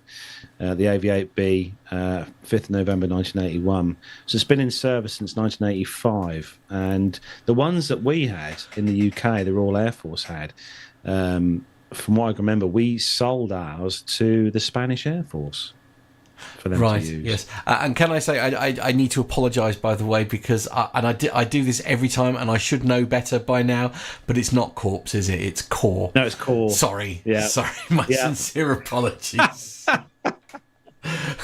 I could feel my watch going berserk because John was trying to correct me, like while I was reading the story, and then it's just somebody's I can't do that, and I'm not that clever. I can't do two things at once. So it's just like, yeah, Mr. Warner's just spoken. Yes, it is. Yeah, Mr. Warner is saying that the Spanish and Italian navies still operate the Harrier. I don't know why I should be so surprised. I mean, it was such an iconic aircraft. It is such an iconic aircraft. And I presume that they still do the hover thing, right? I mean, that is... Right, yeah, okay. I didn't know if it was just like only certain models do that and those are the ones that, don't now. But they've got one of these hanging from the ceiling at the Imperial War Museum in London. Okay, right, yeah. Yeah. Fair. Yeah. Fair. So there we go. That's that for this week. And time, I think, for the Caption This Just for Fun pick of the week. Indeed. Nev, you've been off obviously last week, so you may not have seen the picture, but for the benefit of the audio listeners, what is the picture that we're looking at this week for Caption This? Oh dear. It's a 737-700 simulator canted over at about a 45-degree angle, and this has made lots of possibilities for our listeners and viewers to comment, as you can imagine. Indeed. Can you imagine being inside that?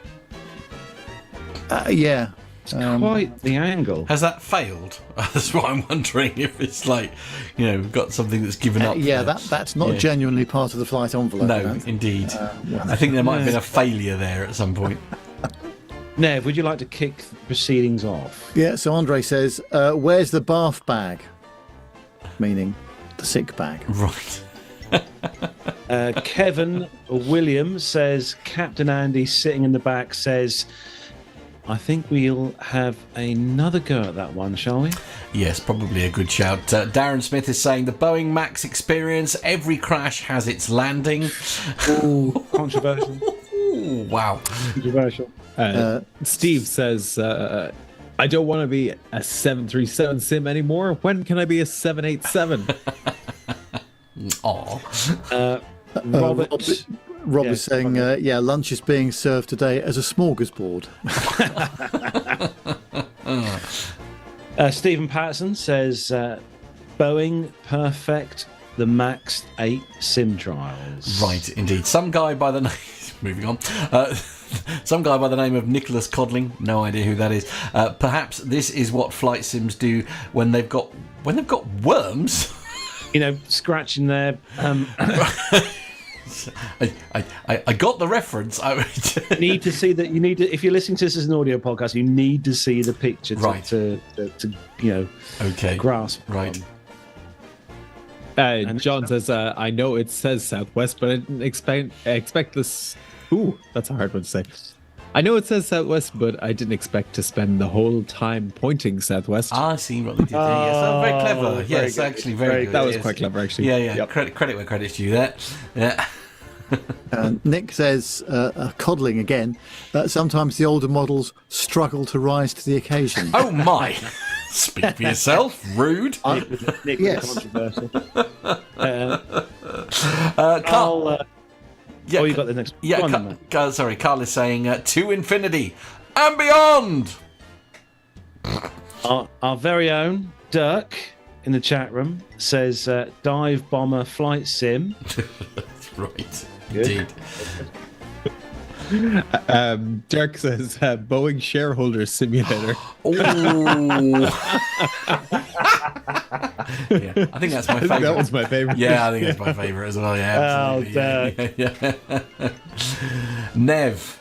Yes, Steve says Southwest trying to figure out all those low altitude excursions. Oh, yeah. Carlos.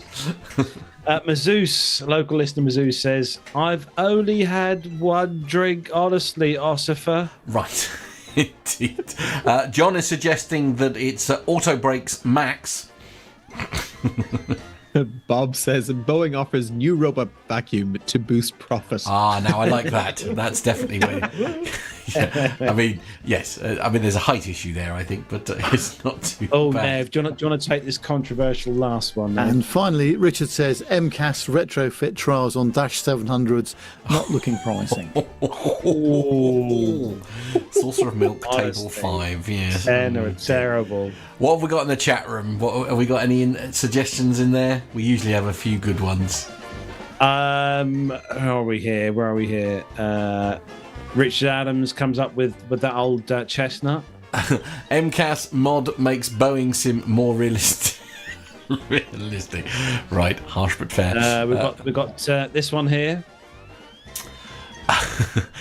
Jonathan says before Captain Andy had a chance to comment on the size of his new FO, there was a huge crash. Oh no!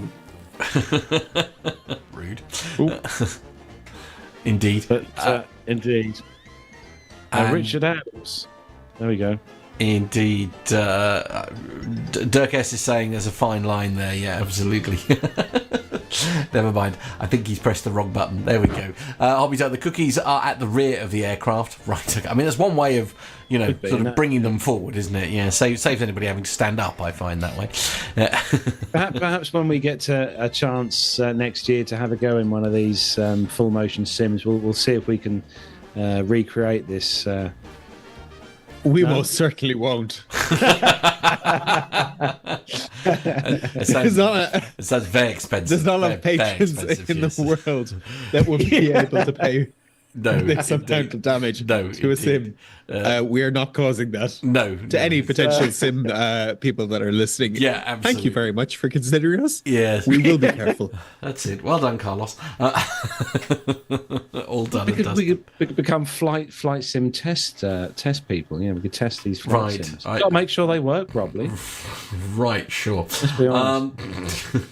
Anyway, thank you for everyone for your comments on the caption this week. Don't forget to check out Facebook next week or this weekend when I put on the next picture. And if you do have an amusing picture for us to use as a caption this, you can send us one in. Details coming up on how you can do that in just a moment. But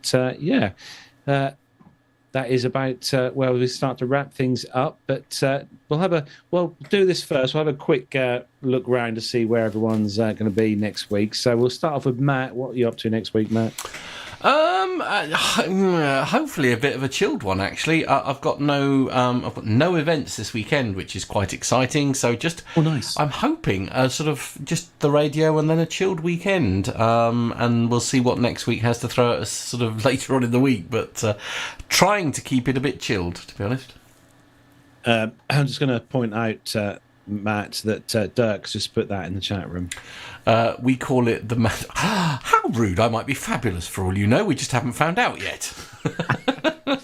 So, Nev, what's going on in the world of Mr. Bounds next week? And apart from the fact, can we just say, don't forget, this Friday is Nev's birthday. Oh, yes, so it is. Well, that means that I'm going down the road to our local Indian restaurant. Mrs. Nevis out for some nosh down there. I'm really looking forward to that, actually. It's a great place. I've got to try and find out how my car works, my new one. Right. There's so much tech on it, it's not even funny.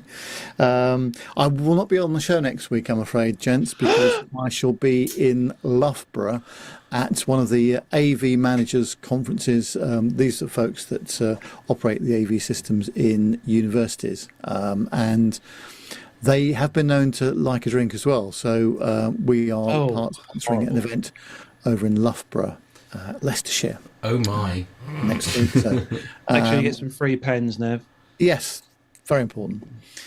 So yes, and then a quietish weekend coming up, hopefully. But this weather we're having is phenomenal, isn't it? It's really sort of quite mild, although it's been very cloudy. We haven't had much sunshine today. We haven't got any rain in the forecast for at least another week. I'm enjoying the heating not kicking in. I'm not going to lie. Yeah, yeah, definitely.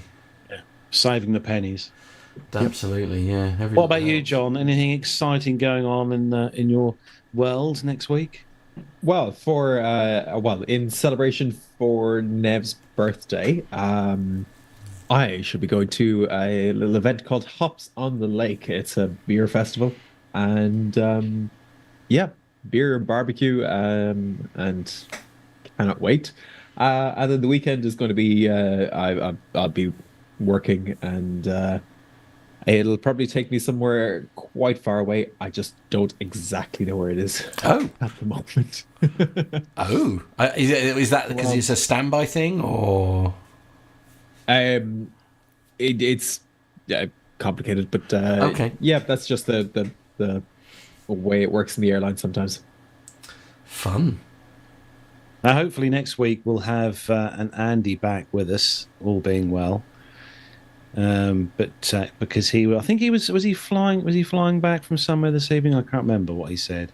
Yes, he was. Yes, he's flying back from somewhere. Yeah, because he is back in that left seat again now, doing what he does well. So yeah, and actually, just on that note, that was an amazing picture he sent us in the group.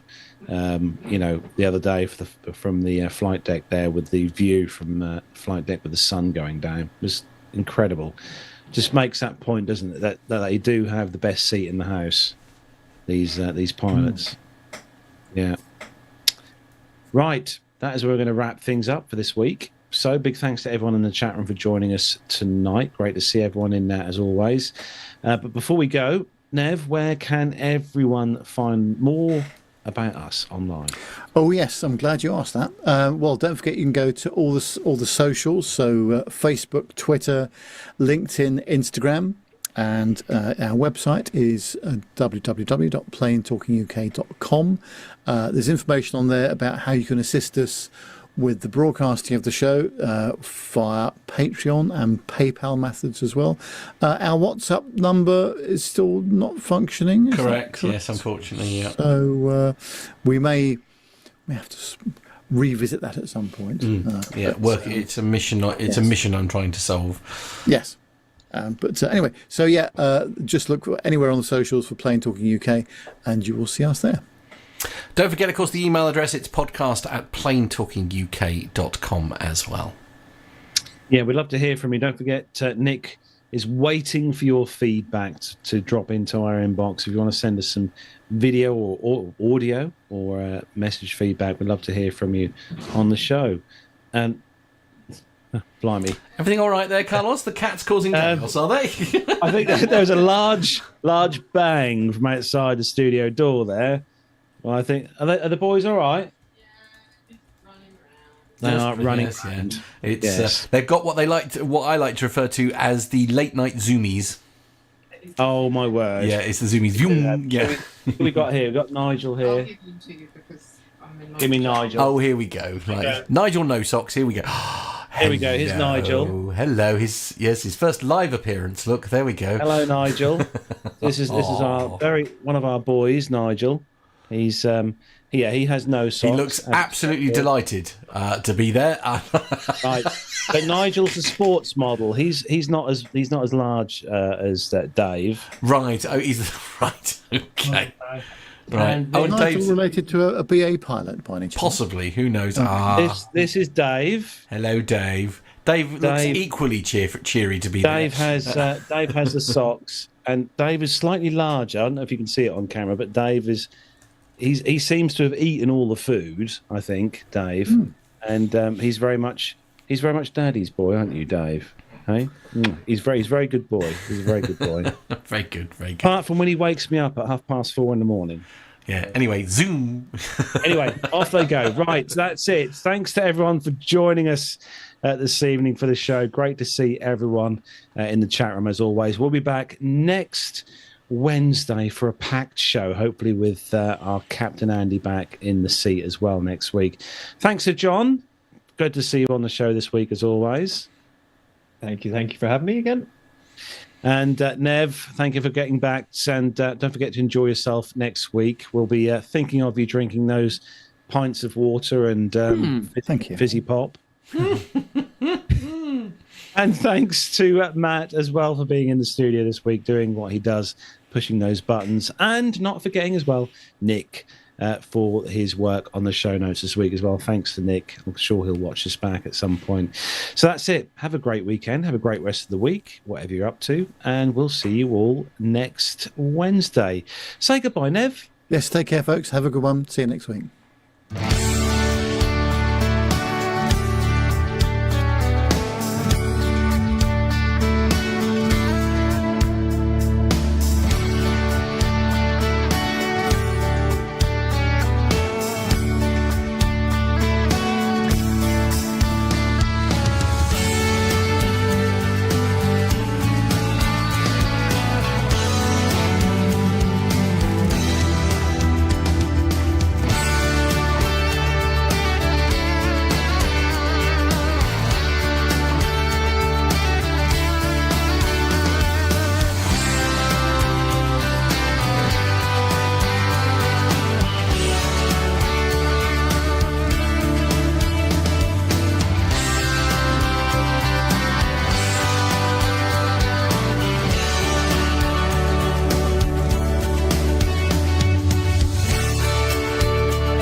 She's celebrating 3 years of pain that she just finished, aren't you, dear? Oh, 2 years of pain. 2 years of pain. Felt like 3. Well done, Carlos. It's a big birthday week this week. Nev's having his birthday. Gemma's having her birthday. Anyone else having a birthday in the chat room this weekend? I am less than a month away from mine. Oh, there we go. Yeah. November babies. Yeah. And I'm not going to be in the UK for it. He's off. He's off. I'm going to be having a terrible time. And the new studio, or the part number, or studio .2. Your studio, what do you call it? Yeah. My studio will be hopefully up and running by then. Excellent. Thanks to some expert tech help. Yeah. Hopefully. Yeah. Let me know when you find that engineer, won't you? I'll be very grateful. Yes, indeed. Tony says happy birthday, dear. Very good. Dirk's got to wait till January. Oh, that's all right. That's not far. That's all right. That's all right. Oh, Hobby Time's birthday next Friday. Ah, look, there you go. See? Love that. See, all the best people have their birthdays in November. We're all Scorpios, you see. Is that what it is? Right, okay. What's a With the Scorpio sting in the again? tail. Remember? Right, okay. Anyway, on that bombshell, I think we should all let these lovely people get back to their Wednesday evenings. Do you remember, just quickly, do you remember that there's a game show years ago, the Zodiac game? Yes, I remember it well. My mum was on it. Yes, she was one of the contestants. Oh! Because it was filmed in Norwich and the host was Tom O'Connor. That's it? Yeah. And somewhere... Before your time, dear. And somewhere... What do you mean before her time? It's within my living memory. Not that long ago. It was a little while ago. Yes, back in the days of Anglia Television, all filmed at Magdalen Street, the TV studio. What's now Epic Studios, basically, is it was where they used to film all that stuff because they didn't have room for a TV studio at where they do the news now, basically. Anyway, there we go. Right. Yeah, Lucky Ladders was another one. That was also at Norwich. You remember Lucky Ladders? No, very good. Trisha, yeah. Trisha, well, no, that wasn't a game show, was it? That was a Trisha ran the time, the place with John Stapleton. John Stapleton used to do the time, the place from Norwich. Bless him. Yes. Anyway, let's let these lovely people go away, shall we? Right. Have a good weekend, everyone. All our lovely listeners. Thank you for tuning in. Indeed. I've got washing to do. Oh, have you? Oh, we better go. He's been given his orders. Good night, everyone. And on that bombshell. Nev, you're not here next week, are you? So perhaps we'll leave you to say goodbye. Yep, looking forward to seeing the output from the utility room that is the washing machine and the ironing board. Carlos. Hope you have a great week. And the rest of the weekend. And I shan't be back next week, but the rest of the team will. Have a good one, and bye for now.